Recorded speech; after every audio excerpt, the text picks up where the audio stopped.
The gentle hum of the UES Phoenix's engines filled the bridge as Captain Kate watched the alien delegation leave through the airlock. Something felt off about their visit, but she couldn't quite put her finger on it. The Stellar Confederation representatives had been polite, even friendly, during their 3-day stay aboard humanity's most advanced spaceship, yet their smiles never quite reached their eyes. Tom's voice crackled through the ship's comm system, breaking her chain of thought. "Captain, you need to come down to engineering. Now." The chief engineer's usually calm voice carried an edge of worry that made Kate's stomach twist. "On my way," she replied, already heading for the lift. The ship's corridors, normally bustling with crew members, felt eerily quiet. The soft blue lighting that ran along the walls pulsed steadily, but even that familiar sight did little to ease her growing concern. When the lift doors opened to the engineering deck, Kate immediately knew something was wrong. The air felt thick with tension, and the usual background noise of machinery had an odd, discordant note to it. Tom stood at the main control panel, his weathered face illuminated by the red warning lights flashing across the screens. "Look at this," he said without turning around, his fingers dancing across the display. These readings started changing right after our guests left. At first, I thought it was just normal fluctuations, but he pulled up a diagram of the ship's power grid. Various sections were highlighted in angry red. "They did something to our systems, Captain. The sabotage is subtle, but it's spreading." Kate leaned in closer, her eyes narrowing as she studied the display. "How bad is it?" "Bad." Tom wiped sweat from his forehead.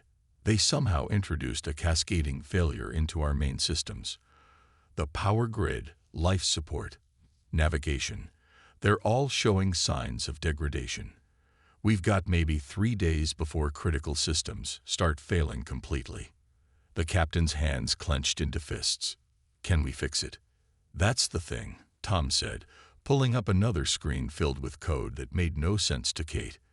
"This isn't just damage. It's like they infected our systems with some kind of technological virus. Every time we try to repair one system, the problem shows up somewhere else." They knew exactly what they were doing. Kate turned to face the large viewport that showed the endless expanse of space. The nearest human outpost was weeks away at their current speed, and even that assumed they could maintain power to the engines. Options. "We're working on it, but—" Tom hesitated. "Captain, I've never seen technology like this. The way it adapts, the way it spreads, it's far beyond anything humans have developed. They must have been planning this for months." The ship's lights flickered, as if emphasizing Tom's point. Kate watched as several crew members rushed past, carrying diagnostic equipment and toolkits. Why? Why would they do this? "Think about it," Tom said, his voice low. "We show up in their space with the Phoenix, the most advanced ship humanity has ever built. We're newcomers to their galactic community, but we're advancing faster than any species they've encountered. Maybe we scared them." A young technician approached them, tablet in hand. "Sir, we're seeing problems in the auxiliary power systems now.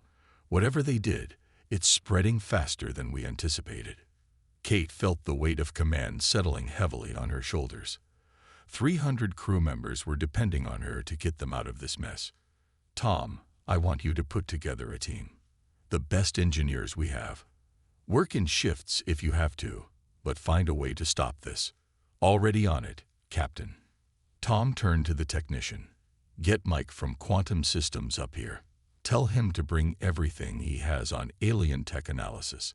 If we're going to beat this, we need to understand how it works first." The next 12 hours passed in a blur of activity. Kate moved between the bridge and engineering, watching as her crew fought against an invisible enemy that seemed to be everywhere and nowhere at once.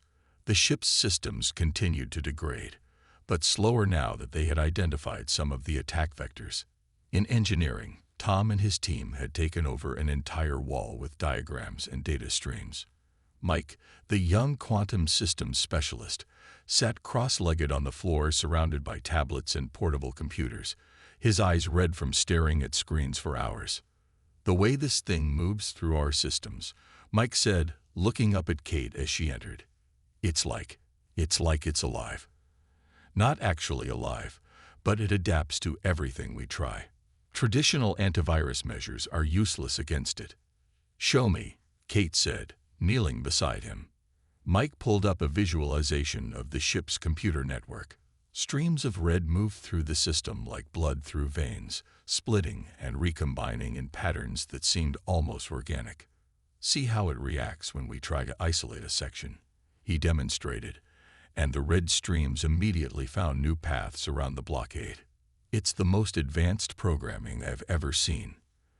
A loud bang echoed through the deck, followed by the screech of tearing metal. Emergency klaxons began blaring as the deck plating beneath them shuddered. Status, Kate shouted into her comm. Primary power coupling just blew. Tom's voice came back, tight with stress. Switching to backups, but we're losing power faster than predicted. We've got maybe 36 hours now, not 3 days. Kate stood, her mind racing. They needed help, but the nearest stellar Confederation world was even further away than the human outpost. Not that they could trust them now anyway. The sabotage had made one thing clear.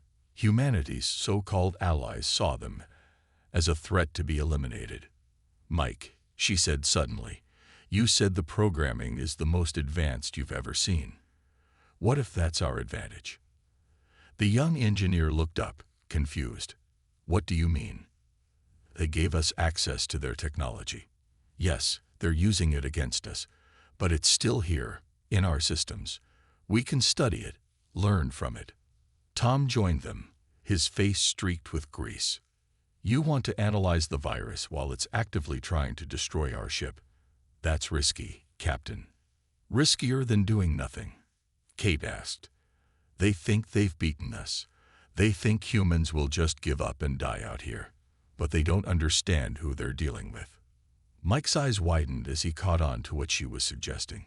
We could set up isolated systems to study how it works. If we understand the basic principles, we might be able to do more than just stop it, Tom finished, a glimmer of hope appearing in his tired eyes. But we'll need time. Another shudder ran through the ship, and the lights dimmed momentarily. Kate steadied herself against a console. Time is something we don't have much of. But we have the best crew in the fleet, and we have something else the Stellar Confederation didn't count on. What's that? Mike asked. Human stubbornness, Kate said with a grim smile. They think this virus will destroy us? Fine. Let's show them how humans deal with threats. We don't just survive them. We learn from them, adapt them, and come back stronger. Tom nodded slowly, then turned to his team. All right, people, new plan. I want 3 separate research teams set up. We're going to take this thing apart piece by piece. Mike, you're leading the analysis team. Jenny, get me power rerouted through the emergency systems. We need to buy ourselves more time. The rest of you, start preparing isolated testing environments. Let's show our alien friends what happens when they underestimate human ingenuity. As Kate watched her crew spring into action with renewed purpose, she knew the real battle was just beginning. The Stellar Confederation had tried to eliminate a potential rival, but their sabotage was about to backfire spectacularly. Humanity had never been good at accepting defeat, and they were about to learn it the hard way. The Phoenix's engines hummed beneath her feet, struggling against the spreading virus, but still fighting. Like her ship, Kate and her crew would not go quietly into the dark void of space. They would fight, adapt, and overcome. And when they were done, their ship would be more than just repaired. It would be transformed into something the galaxy had never seen before. Mike hadn't slept in 20 hours, but his eyes were wide with excitement as he stared at the holographic display floating above his workstation. The alien code danced before him in complex patterns that were starting to make a strange kind of sense. Next to him, Tom leaned forward, his own exhaustion forgotten as he watched the simulation play out. There, Mike pointed to a particular sequence. See how it responds. It's not just a virus. It's more like a living program. Every time we try to stop it, it learns and adapts. But that's not even the crazy part. He tapped a few commands, and the display shifted to show a deeper layer of code. Look at the base structure. Does this remind you of anything? Tom squinted at the flowing symbols. Wait a minute. That looks almost like the quantum processing theories we were working on back on Earth. The ones everyone said were impossible. Exactly. Mike's voice cracked with excitement. They're not just trying to destroy our ship. They're using technology that proves our theories were right all along. The Stellar Confederation must have figured this out decades ago. The ship shuddered around them, another system failing somewhere in its vast bulk. They had managed to slow the spread of the alien sabotage, but they were still losing the battle. The Phoenix's hull groaned like a wounded animal. Captain Kate's voice came through the comm system, tense but controlled. Engineering, we just lost gravity control on decks 5 through 8. How's that analysis coming? Captain, Mike replied, his fingers flying over the controls. I think you need to come see this. We may have found something big. When Kate arrived a few minutes later, she found her engineering team gathered around Mike's station, their faces lit by the blue glow of the holographic display. The young engineer could barely contain himself as he explained what they'd discovered. The aliens didn't just give us a weapon to destroy ourselves, he said, pulling up diagram after diagram. They accidentally gave us a key to understanding their entire technological base. This virus is built on principles we theorized, but could never prove. Until now. Tom stepped in, his weathered face animated. Think of it like they handed us a dictionary to translate their tech into our language. We're not just learning how to stop the sabotage, we're learning how their most advanced systems work. Kate watched the flowing patterns of light, remembering the smug expressions on the alien delegates' faces as they left the ship. Can we use this? Better than that, Mike said, pulling up a new display. We can improve on it.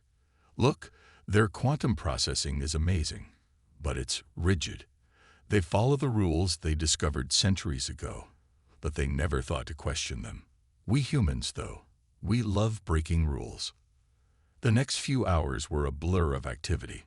Mike and Tom led teams working in sealed labs, studying the alien code and testing theories that would have seemed insane just days ago. They lost auxiliary power to the cargo decks, but nobody complained about carrying supplies up manual ladders. Every crew member knew they were racing against time. Kate split her attention between the bridge and engineering, watching as her crew pushed themselves to their limits and beyond. The ship's doctor made regular rounds with stimulant shots, keeping key personnel awake and focused. They couldn't afford to rest, not when every hour brought them closer to total system failure. The thing is, Mike explained during one of their hurried meetings, his hand shaking slightly from too much caffeine, they designed this program to attack our systems in ways they thought would be unfixable, but they based that on how their technology works. They never considered that we might approach problems differently. Tom nodded, pointing to a section of code displayed on the wall. Human engineering has always been about working with what we have, improvising when we need to. Their tech is more advanced, but it's also more structured. They don't adapt the way we do. So how do we use that? Kate asked, focusing on the practical implications.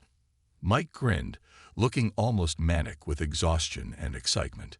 We let the virus think it's winning, but instead of fighting it directly, we're going to give it a path into systems we've prepared. Systems that look normal, but are actually experimental quantum processors we're building based on their own tech. Like a trap, Kate said slowly, beginning to understand. More like a maze, Tom corrected. Once it's in our test systems, we can study how it works in real time. More importantly, we can learn how to control it.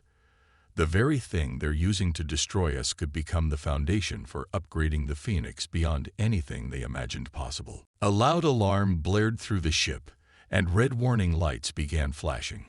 Main reactor showing signs of instability, the computer announced in its calm voice. Containment failure possible in 3 hours. We're out of time, Kate said, straightening up. "How long do you need to implement this plan?" Mike and Tom exchanged looks. "The test systems are ready," Mike said. "But redirecting the virus, studying it, learning to control it, that could take days. We've got hours at best. Then we'll have to work faster." Kate's voice was firm. "I'm not losing this ship, and I'm not letting them win.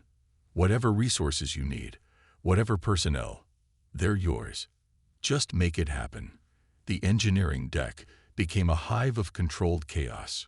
Crew members who had never worked together before formed seamless teams, following Mike's theoretical insights and Tom's practical experience.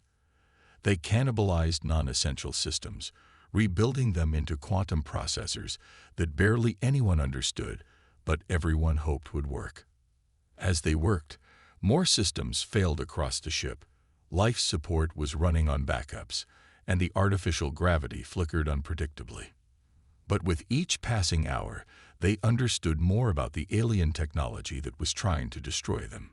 It was like reading a book written in a foreign language, difficult at first, but gradually becoming clearer as they recognized patterns and principles. "Look at this," Mike called out suddenly, drawing everyone's attention. On his screen, a small section of alien code had been isolated in one of their test systems. As they watched, it attempted to spread and adapt as it had been programmed to do. But this time, something was different. The code hit the boundaries they had created and began to change in ways its creators had never intended. "It's working," Tom whispered, leaning in closer. "It's actually working." Kate watched the display, not understanding all the technical details but recognizing the hope in her engineers' faces. "What exactly am I looking at?" Mike's eyes were bright despite his exhaustion. "We're not just stopping their virus, Captain. We're learning how to speak its language. And once we can do that—" He paused, a slow smile spreading across his face. "Well, let's just say the Stellar Confederation is about to learn that they made a very big mistake." The ship groaned around them, systems still failing, but now there was a new energy in the air. They weren't just fighting for survival anymore. They were on the verge of something revolutionary. The aliens had meant to destroy them, but instead, they had handed humanity the keys to technological advancement beyond anything Earth had achieved before. The next step would be the riskiest, implementing their theories across the entire ship. But as Kate looked at her crew's determined faces, she knew they would find a way. The Phoenix was about to rise from its own ashes, transformed by the very weapon meant to destroy it. The main reactor chamber pulsed with an eerie blue light as Tom and his team worked. They had less than an hour before total containment failure, but nobody's hands shook as they installed the newly modified quantum processors. They couldn't afford to make mistakes, not now. Power levels dropping to 30%, the computer announced calmly. Warning lights cast red shadows across tired faces as crew members raced against time. Mike sat cross-legged on the floor, surrounded by tablets showing streams of alien code. He spoke into his comm unit, guiding teams throughout the ship as they prepared for what he called the upgrade of the century. Nobody mentioned that if he was wrong, they would all die in the cold vastness of space. "Ready at Junction 4, a voice crackled through the comm. "Junction 7 standing by," came another. Tom looked at the reactor's pulsing core, then at his tablet showing an ever-dropping power curve. "Mike, if we're going to do this, it has to be now." Captain Kate's voice came through the ship-wide comm. "All non-essential personnel, move to the emergency shelters. Engineering teams, stand by for power redistribution. This is not a drill." Mike took a deep breath and nodded to Tom. "Initiating quantum transfer in 3, 2, 1. He pressed his hand against the main control panel. For a moment, nothing happened. Then the blue light of the reactor flickered and died completely. The ship went dark.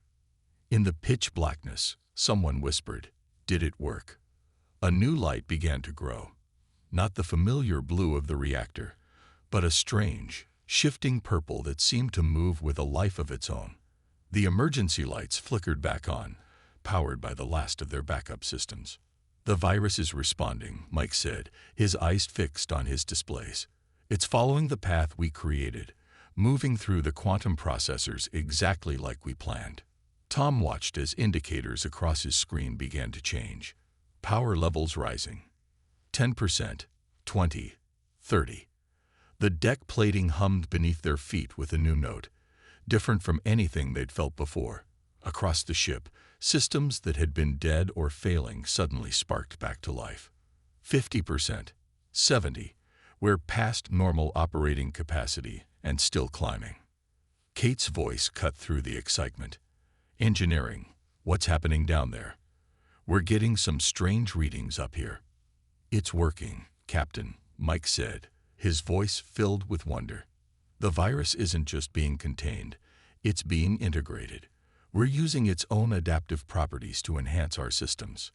The quantum processors are acting like translators, teaching our technology to speak their language." Through the viewport, crew members could see the strange purple glow beginning to spread through the visible power conduits of the ship. The Phoenix was changing from the inside out. "Captain," the ship's AI announced suddenly, its voice somehow different, richer, more alive, "I am detecting significant improvements in all major systems. Processing capacity has increased by 400% and rising." Kate stepped onto the engineering deck just in time to see the main display wall transform. Instead of the usual basic readouts, it showed complex three-dimensional representations of the ship's systems that moved and flowed like liquid light. "The AI," Mike explained, pointing to the display, "it's evolving. The quantum processors we built using their technology, they're not just improving our hardware, they're changing the way our whole ship thinks." Tom was moving from station to station, checking readings with an expression of disbelief. The power grid isn't just repaired, it's reconfiguring itself, becoming more efficient. The virus tried to destroy us by spreading through our systems. Instead, we're using its spread to upgrade everything it touches. "Incoming transmission," the AI announced. "Stellar Confederation vessel detected at long range." The crew froze. They weren't ready for a confrontation, not in the middle of such massive changes to their systems. But as data continued to flow across their screens, Mike began to smile. "Captain," he said, "I don't think we need to worry. Take a look at these weapon systems readings." Kate studied the displays, her eyes widening. The Phoenix's defensive capabilities had been impressive before. Now they were off the charts. But more importantly, she could see entirely new systems coming online, technologies they had never dreamed of installing. "The ship's hull," Tom reported, "it's restructuring at the molecular level. Some kind of self-repairing metal using principles from their quantum tech. And the engines," he shook his head in amazement, "we're going to be able to outrun anything they throw at us."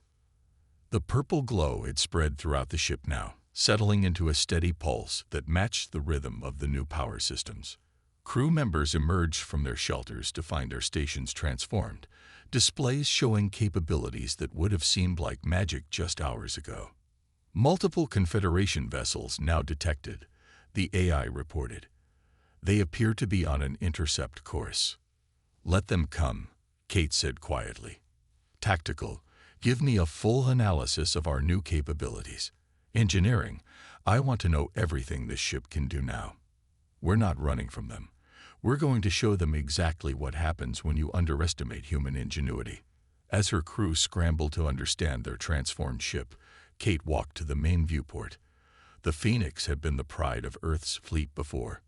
Now it was something else entirely, a hybrid of human creativity and alien technology, transformed by the very weapon meant to destroy it. The ship's AI spoke again, its voice now carrying subtle harmonics that made it sound almost musical. "Captain, I believe you should see this. I am detecting capabilities in our new systems that even the Confederation has not developed. It seems that by forcing their technology to adapt to our methods, we have created something unique." Mike looked up from his station, his exhaustion forgotten in the excitement of discovery. "That's what they never understood about humans, Captain. They gave us a puzzle, thinking we'd try to solve it their way. Instead, we took it apart and built something better. Their mistake, Tom added with a grin, was thinking we'd just give up and die.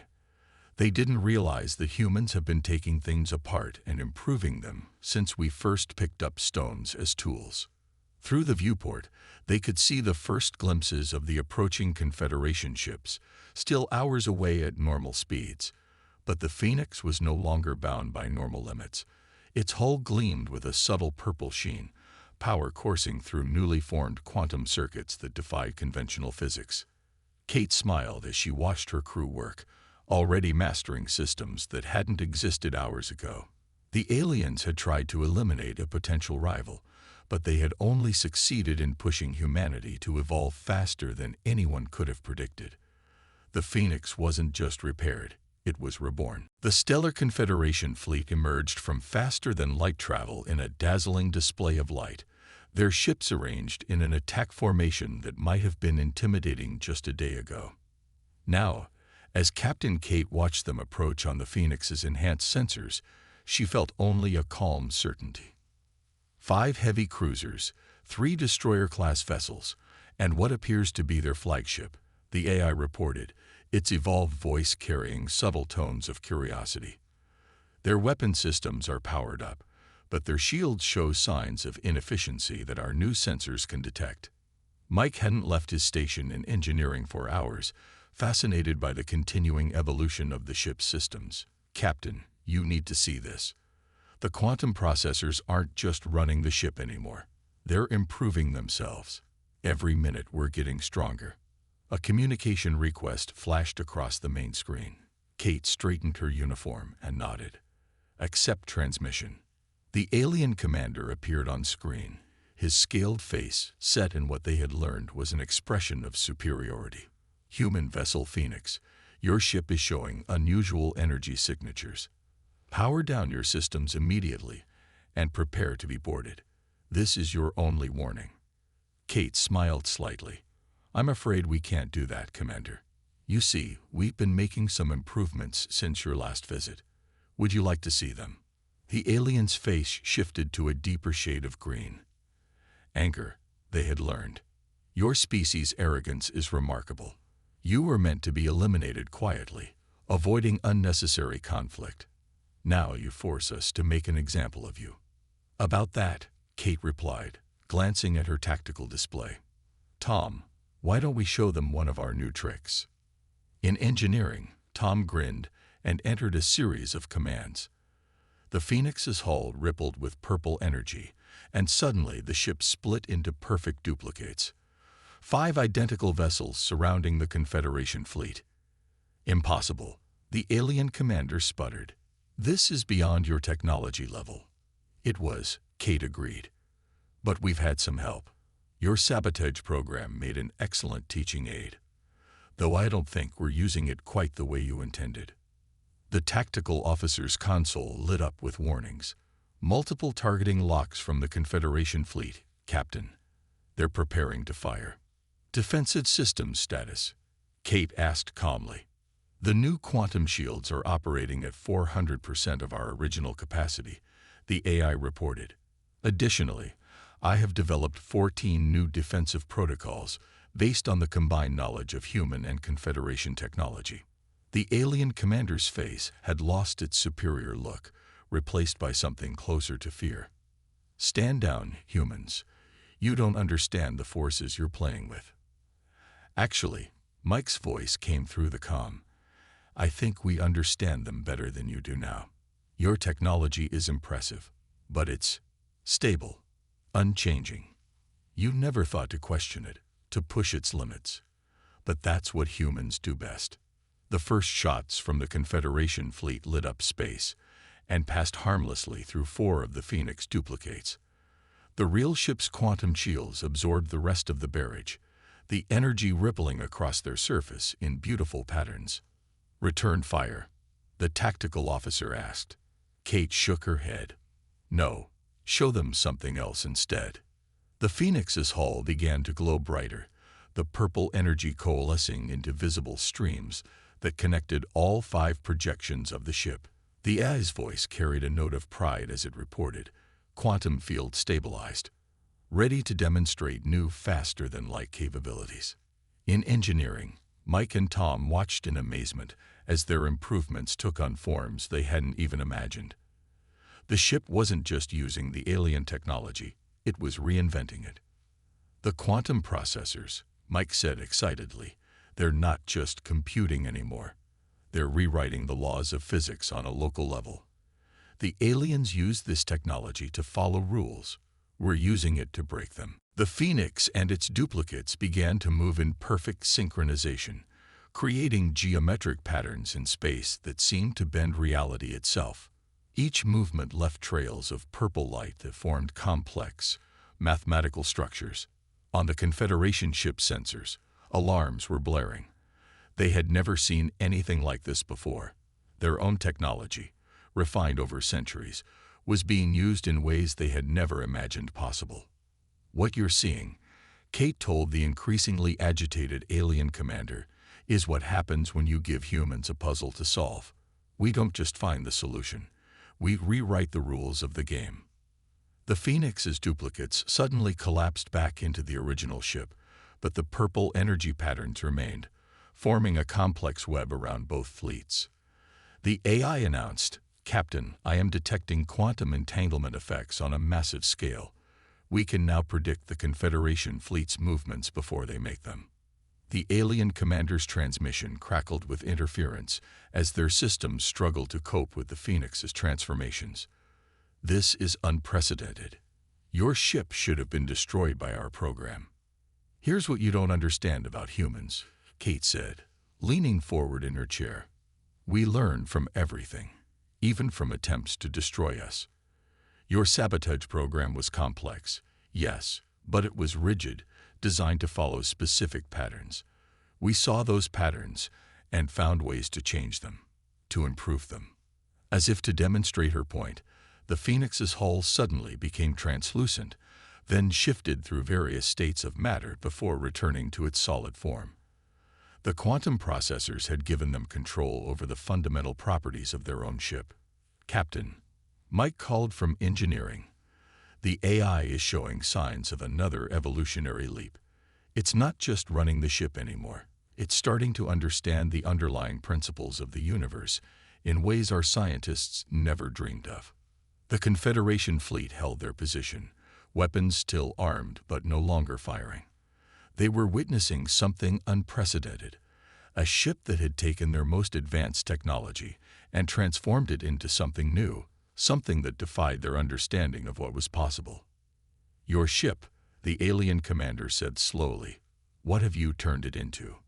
Kate looked around her bridge, at the displays showing capabilities that seemed more like magic than technology, at her crew working confidently with systems that hadn't existed a day ago. "We've turned it into proof that humanity deserves its place among the stars. You tried to stop our progress, but you only succeeded in accelerating it." The Phoenix's sensors detected power fluctuations in the Confederation fleet, signs of confusion and uncertainty in their ranks. Their perfect formation began to waver as they faced something their centuries of technological development hadn't prepared them for, a species that didn't just use technology, but transformed it. "The question now," Kate said to the alien commander, "is what happens next. We could demonstrate more of our improvements, but I don't think that's necessary, is it?" The commander's scales had paled to a lighter shade of green. He looked off-screen, presumably at his own readings of the Phoenix's capabilities, then back at Kate. When he spoke again, the superiority was gone from his voice, replaced by something that might have been respect or fear. "Perhaps," he said carefully, "we should discuss this situation in more detail." The meeting room aboard the Phoenix hummed with its new energy as Captain Kate sat across from the stellar Confederation commander. The purple glow from the ship's transformed systems cast strange shadows on the alien's scaled face. Between them, a holographic display showed the incredible changes the ship had undergone in the past day. "Impossible," the commander muttered, watching as the display demonstrated the Phoenix's new capabilities. "Our best scientists spent centuries developing these technologies. How did you manage this in mere hours?" "Because you gave us no choice," Kate replied simply. When humans are backed into a corner, we don't give up. We get creative. Your sabotage program wasn't just a weapon to us. It was a textbook, a challenge, and an opportunity all rolled into one. In engineering, Mike and Tom worked with their teams, still discovering new possibilities in their hybrid systems. The ship's AI had evolved to the point where it could predict their needs before they voiced them, bringing up relevant data and suggesting improvements they hadn't even considered. The quantum processing matrix has achieved another breakthrough. The AI announced, its voice carrying harmonics that seemed to resonate with the ship itself.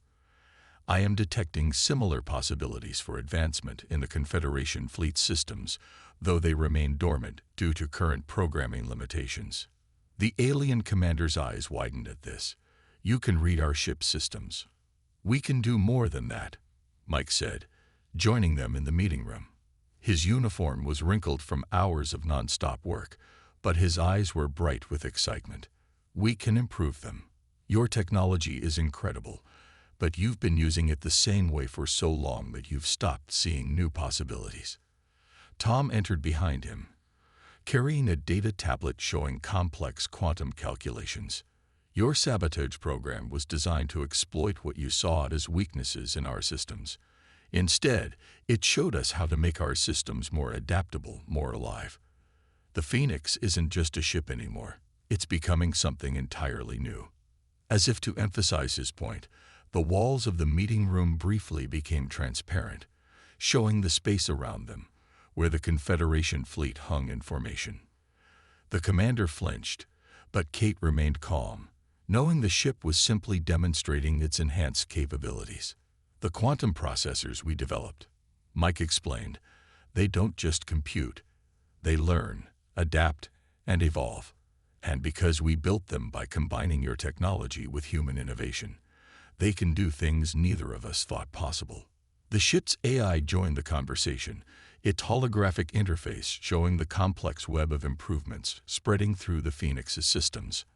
I have analyzed the complete history of Confederation technological development. Your species achieved remarkable advances, but became conservative, focusing on perfecting existing systems rather than exploring new possibilities. And humans? The commander asked, a new note of respect in his voice. Humans, the AI replied, approach problems differently. When faced with established rules, they instinctively look for ways to bend or break them. This creates inefficiencies, but also leads to unexpected breakthroughs. The combination of Confederation precision and human creativity has produced something greater than either could achieve alone. Kate watched as understanding dawned on the alien commander's face. You intended to eliminate us because you saw us as a potential threat. But what if instead we could be partners? The commander looked at the displays showing the Phoenix's transformed systems, then at his own fleet's readings. You could have destroyed us when we attacked. Why didn't you? Because that's not who we are, Kate said firmly. Humans can be aggressive, yes, and we fight fiercely when threatened. But what we really want is to explore, to learn, to grow. We don't want to dominate the galaxy. We want to help make it better. Mike pulled up new data on the holographic display. Look at these readings. The quantum processors aren't just improving our ship. They're showing us ways to improve everything around us. More efficient power systems, better medical technology, faster and safer space travel. But we need your experience to help us understand it all. The commander was quiet for a long moment, studying the data. When he spoke again, his voice had lost its earlier hostility. In all our history of encountering new species, none has ever done what you've managed in the past day. We thought we were protecting the galaxy's stability by controlling the spread of advanced technology. Perhaps we were wrong. The Phoenix's systems pulsed with a gentle light, and the AI displayed a new set of calculations. I am detecting potential compatibility between our new hybrid technology and all known Confederation systems. Estimated improvement in overall efficiency, 300%. Potential new technological developments. Calculating. The numbers that appeared made both humans and aliens in the room catch their breath. The possibilities were staggering. "What you've created here," the commander said slowly, "could change everything. But change can be dangerous." "It can also be wonderful," Kate replied. "You tried to stop our progress because you feared what we might become. Now you've seen what we can do when pushed to our limits. The question is, do you want to keep seeing us as a threat, or would you rather see what we can accomplish together?" Tom stepped forward, offering his tablet to the commander. "We've already drawn up plans for how we could safely share these improvements with your fleet. No weapons, no military applications, just better engines, more efficient power systems, improved life support. A gesture of good faith." The commander took the tablet, his scaled fingers moving across its surface as he read. His eyes widened as he understood the implications. This level of technological advancement, freely shared. "Knowledge grows when it's shared," Mike said with a smile. "That's something humans learned a long time ago. Besides, we're going to need help understanding all of this. We may have stumbled onto something amazing, but we're still new to galactic civilization. We have a lot to learn." The ship's AI interrupted with a new announcement. Long-range sensors detecting additional Confederation vessels approaching. Estimated arrival time: 6 hours. The commander looked at Kate. "The Confederation Council. They will want to see this for themselves." "Good," Kate said, standing, "because we have a proposal for them. The Phoenix isn't just a ship anymore. It's proof that our species can work together to create something greater than ourselves. Instead of trying to control the flow of technology through the galaxy, what if we work together to improve it?" The purple glow of the ship's systems seemed to brighten, as if responding to her words. The AI displayed a new set of calculations, showing the potential benefits of cooperation between human innovation and Confederation experience. "Your sabotage program was meant to be our end," Kate continued. "Instead, it became a beginning. The question is, are you ready to be part of what comes next?" The commander looked around the room one last time, at the impossible ship that had taken their most advanced technology and transformed it into something new, at the humans who had done in hours what his people hadn't managed in centuries. Finally, he nodded. "I will speak to the council on your behalf," he said. "They need to see what you've accomplished here, what we might accomplish together." As the commander left to return to his ship, Kate stood at the viewport watching the Confederation fleet. The Phoenix hummed around her, its new systems still evolving, still growing. They had not only survived the attempt to destroy them, they had turned it into an opportunity to change the galaxy itself. The ship's AI spoke one last time, its evolved voice carrying a note of optimism that seemed very human indeed. "Captain, I am detecting the formation of new quantum possibilities.